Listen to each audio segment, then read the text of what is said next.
Hello students, welcome to Learning with Joy. This video is about the poem How to Tell Wild Animals by Caroline Wells. You will hear a recitation of the poem. You can read along from your textbook. This will surely help you in your extract-based questions. After the recitation, you will find a very short summary of the whole poem. Let's begin with the poetess. Caroline Wells, born in 1862 and died in 1942, was an American writer who was noted for books based on mystery as well as for nonsense verse. After finishing school, she worked as a librarian for the Rahway Library Association. Her first book, At the Sign of the Sphinx, written in 1896, was a collection of charades. It's pronounced charades as well as charades, which is a compilation of 120 riddles and enigmas. After 1900, Wells wrote numerous novels and collections of poetry. Caroline Wells wrote a total of 170 books, which included children's books as well as mystery novels.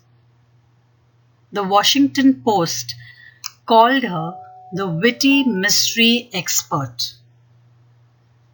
Her wit is going to be seen in this poem. This poem suggests some dangerous ways to identify wild animals. Identify here is to tell. The poetess describes the characteristics of the wild animals that are mentioned in the poem. These are known to be dangerous to humans, but she describes them or introduces them to us in a funny way. And while doing this, apparently she advises us how these can be identified and what is it that we can do about it. The poetess also uses some common English phrases. Look out for crocodile tears, laughing hyenas, and bear hugs. All these are incorporated in the poem to introduce the animals. Listen carefully to the poem and answer this question. How many animals are mentioned in the poem? Name them. How to Tell Wild Animals by Caroline Wells. If ever you should go by chance to jungles in the east, and if there should to you advance a large and tawny beast, if he roars at you as you're dying, you'll know it is the Asian lion. Or if sometime when roaming round, a noble wild beast greets you with black stripes on a yellow ground, just notice if he eats you. This simple rule may help you learn the Bengal tiger to discern. If strolling forth a beast you view, whose hide with spots is peppered, as soon as he has leapt on you, you'll know it is the leopard. 'Twill do no good to roar with pain, he'll only leap and leap again. If when you're walking round your yard, you meet a creature there, who hugs you very, very hard, be sure it is a bear. If you have any doubts, I guess, he'll give you just one more caress. Though to distinguish beasts of prey, a novice might nonplus, the crocodile you always may tell from the hyena thus. Hyenas come with merry smiles, but if they weep, they're crocodiles. The true chameleon is small, a lizard sort of thing. He hasn't any ears at all, and not a single wing. If there is nothing on the tree, it is the chameleon you see. So students, were you able to tell how many animals are mentioned in the poem? Can you name them? Very good. Let's begin with the short summary. In the first stanza, the poetess cautions the readers against the wild beasts found in the jungle. She says that if by chance you happen to go to any forest in the east, most likely she is mentioning the Gir forests because this stanza is about the Asiatic lion. She continues to say that if you go to the Gir forests or the forests in the east, you are likely to encounter a huge golden brown animal moving towards you. You will notice that it roars loudly at you and you feel that you are going to die due to fear. It is at that moment that you will come to know that it is the Asian lion, also known as the Asiatic lion.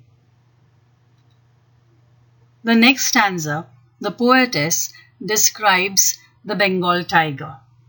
She says that it is very likely that while roaming in the forest, most probably the Sundarbans, you are greeted by a wild beast. This wild animal is very impressive in size, and his majestic body is covered with black stripes on a yellow hide.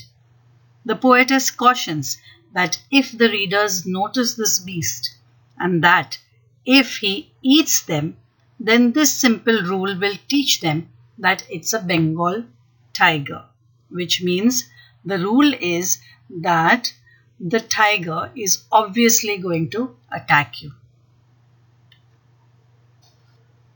The third stanza is about the leopard. The poetess here helps the readers to identify a leopard. She says that if you happen to walk in the forest, you might encounter a beast with spots on its skin. When this wild beast will jump at you, you will understand that it's a leopard, as he will keep jumping on you and will tear you apart. Moreover, it will be of no use then to shout or cry with pain, because he will continue pouncing on you. So be careful and don't allow it to leap on you. Notice here that the first three stanzas are about the big cats. The fourth stanza continues in the same format. The poetess says that while you are walking in your yard, you may encounter a creature there, and when this creature hugs you very, very tightly, then you will know that it's a bear. Bears are thought to be good wrestlers, and in fact, a bear hug is a phrase that is used very often. But if a real bear hugs you, then you may not feel that it's a friendly hug at all. A bear hug can kill a person. The poetess further says that in case of any doubt, you will find that the bear will caress you once again. In the next stanza, there are two animals that are mentioned. The poetess here says that a novice, a newbie, may be puzzled and confused and thus might not be able to distinguish between different wild animals. So, in order to help differentiate between the crocodile and the hyena, she says that a hyena always laughs as it swallows its victim. A laughing hyena's voice resembles that of humans laughing. A crocodile, on the other hand, is said to shed tears while eating its prey. The poetess thus warns the readers not to wait for a hyena to laugh or for a crocodile to weep. In the final stanza, the poet describes a chameleon. She says that a chameleon is a small garden lizard. It doesn't have ears or wings. Here, this may be a reference to the flying lizard. The poetess further says that if you are unable to see a thing on the tree, then chances are that there is a chameleon sitting there. Because, as we all know, the chameleon is an expert at camouflage. It changes its color as per its surroundings and is therefore difficult to see. This capacity of camouflage helps the chameleon in saving itself from its hunters. That's all for now. I hope you understood the short summary, and I also hope that you read along with me as I recited the poem. Look out for the detailed explanation of this poem. Also look out for an explanation of many of the figures of speech, poetic devices, literary devices that come in your syllabus. Thank you for watching Learning with Joy. Be joyful, stay blessed.